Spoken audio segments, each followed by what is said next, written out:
धार बस हादसे में लापता लोगों की अभी भी तलाश जारी है। 2 यात्रियों का अब तक कोई सुराग नहीं लगा है।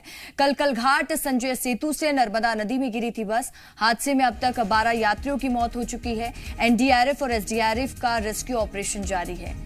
तो अब तक 2 लोगों का पता नहीं लग पाया है। लगातार रेस्क्यू ऑपरेशन जारी है। एनडीआरएफ और एसडीआरएफ की टीम रेस्क्यू ऑपरेशन में जुटी हुई है। कल इस दर्दनाक हादसे में 12 लोगों की मौत हो गई थी। बस में ऐसा अनुमान जताया जा रहा था कि 13 ही यात्री सवार थे। एक कंडक्टर की उम्मीद जताई जा रही थी। अभी भी 2 लोगों का रेस्क्यू किया जा रहा है। 2 लोगों को सर्च किया जा रहा है।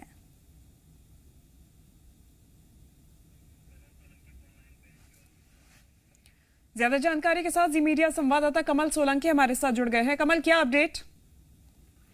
देखिए रसिका, अपडेट तो मैं आपको बता दूं कि महत्वपूर्ण अपडेट हमारे दर्शकों के लिए है कि इंदिरा सागर बांध जो है उसका पानी छोड़ दिया गया है और अब नर्मदा नदी जो है उफान पर है।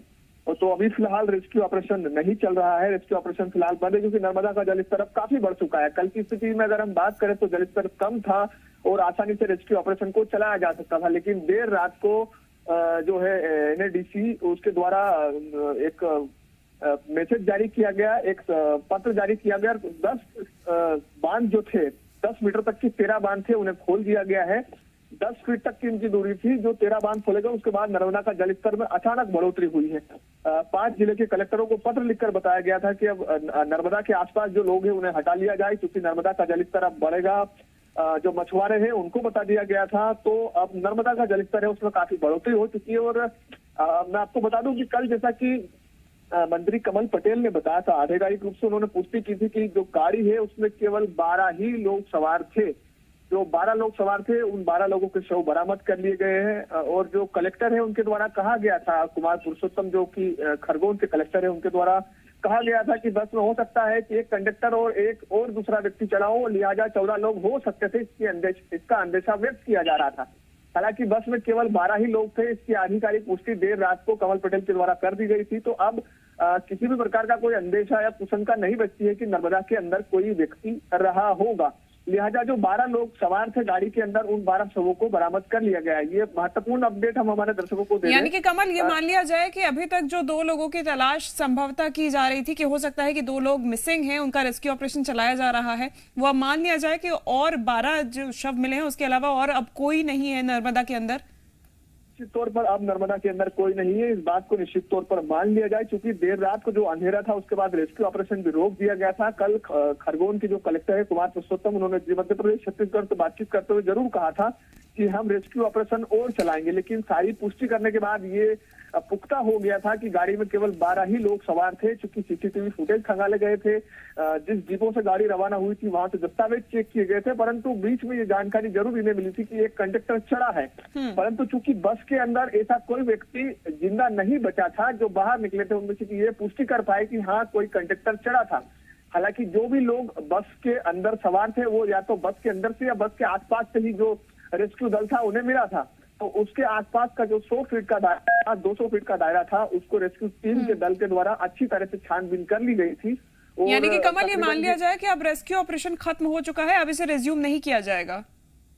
और नर्मदा का जलस्तर भी बढ़ चुका है। तो क्योंकि कल लगातार 10 घंटे से ज्यादा की बारिश हुई है और इस बारिश में जो है नर्मदा का जलस्तर काफी बढ़ा दिया और इंदिरा सागर बांध जो है उसमें भी पानी जो है 255 मीटर की उसकी तय सीमा है जुलाई की, उसको वो क्रॉस कर दिया था। लिहाजा ऐसे 13 गेट को खोल दिया गया है जिनकी ऊंचाई 10 फीट रही थी। मतलब 10 फीट तक के 13 गेट खोले गए हैं। तो आप समझ सकते हैं कि कितना पानी का फ्लो जो है वो नर्मदा के अंदर आया है। अभी कुछ समय के बाद तस्वीरें भी सामने आ जाएगी कि नर्मदा का जलस्तर कितना बड़ा है और वर्तमान स्थिति में नर्मदा में कहा जहां कल हादसा हुआ था वहां का नर्मदा का जलस्तर कितना बड़ा हुआ है। रशिका, बिल्कुल कमल, जैसा कि पहले कहा जा रहा था कल तक कि बस में 13 लोग सवार थे, आज एक नई जानकारी निकलकर सामने आ रही कि बस में अब सिर्फ 12 लोग ही सवार थे। सभी का शव बरामद कर लिया गया है और आगे ये रेस्क्यू ऑपरेशन को रिज्यूम नहीं किया जाएगा। तमाम जानकारी के लिए बहुत बहुत शुक्रिया कमल आपका। तो मध्य प्रदेश के इंदौर से चली महाराष्ट्र रोडवेज की बस का सफर 12 लोगों के लिए मौत का सफर बन गया। मध्य प्रदेश के धार में बस पुल से नर्मदा नदी में गिर गई और 12 लोगों की जल समाधि बन गई। हादसे पर पीएमओ ने भी दुख जताया है। तो वहीं महाराष्ट्र के सीएम एकनाथ शिंदे ने मृतकों के परिजनों को 10 लाख रुपए का मुआवजा देने का निर्देश दिया है।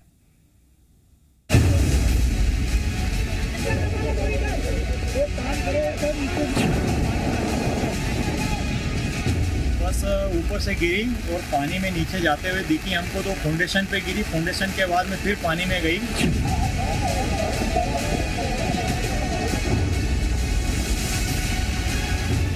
सामने से कोई बाइक चला गया, उसको बचाने के चक्कर में डिवाइडर तोड़ के नीचे गिरा।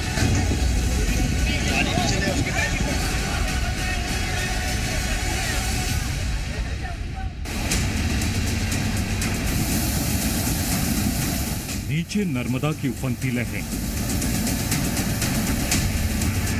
पुल पर सरपट भागती बस, एक ओवरटेक और नर्मदा की धार में 12 जिंदगियां फना। ये उस बस की तस्वीरें हैं जिस पर सवार 12 जिंदगियों ने नर्मदा की लहरों में ही जल समाधि ले ली।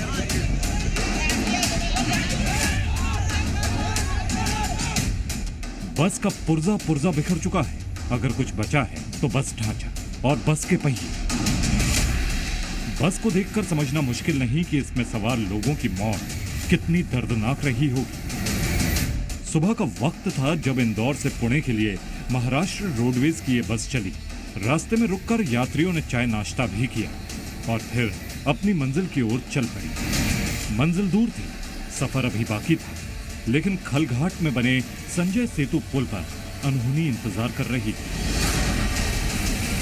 बताया जा रहा है कि बस ने एक बाइक को ओवरटेक किया, पर शायद रफ्तार और बारिश से भीगी सड़क की वजह से बस अनियंत्रित हो गई। ड्राइवर ने बस का कंट्रोल खो दिया और बस पुल की रेलिंग से टकराती हुई नीचे नर्मदा की लहरों में गिर गई।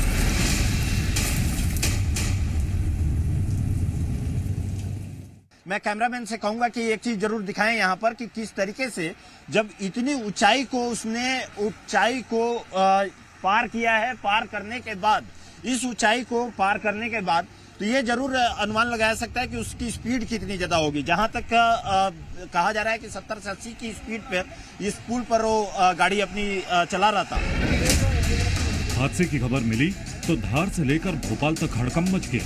पुलिस और स्थानीय लोगों ने रेस्क्यू का मोर्चा संभाल लिया। रेस्क्यू टीम भी हादसे की जगह पहुंची। मध्य प्रदेश के मुख्यमंत्री शिवराज सिंह चौहान ने खुद रेस्क्यू ऑपरेशन पर नजरें गड़ा दी, लेकिन फिर भी 12 लोगों की जान चली गई। सर ये बस ऊपर से गिरी और पानी में नीचे जाते हुए दिखी हमको, तो फाउंडेशन पे गिरी, फाउंडेशन के बाद में फिर पानी में गई और उसके बाद फिर धीरे धीरे पानी के अंदर हो गई बस। और फिर यहाँ आसपास के कुछ नाव वाले लोग थे, उनको भी हमने चिल्ला के बोला कि भैया आओ फटाफट, उनको भी बुलाया। कारण तो बस तेज ड्राइव की होगी और रेलिंग तोड़ के आई है, इसका मतलब ड्राइविंग का फॉल्ट हो। अधिकतर लोग तो महाराष्ट्र के आइडेंटिफिकेशन चल रहा है और डिटेल जब जानकारी आएगी तो आप। मध्य प्रदेश के मुख्यमंत्री शिवराज सिंह चौहान भी इस दुखद वारदात पर नजरें बनाए हुए हैं। शिवराज सिंह चौहान ने पीड़ित परिवारों के लिए हर मुमकिन मदद का भरोसा भी दिलाया है। मेरी महाराष्ट्र के मुख्यमंत्री जी से चर्चा हुई। संकट की इस घड़ी में हम पीड़ित परिवारों के साथ खड़े हैं और अपनी ओर से हर संभव सहयोग करने का प्रयास करेंगे।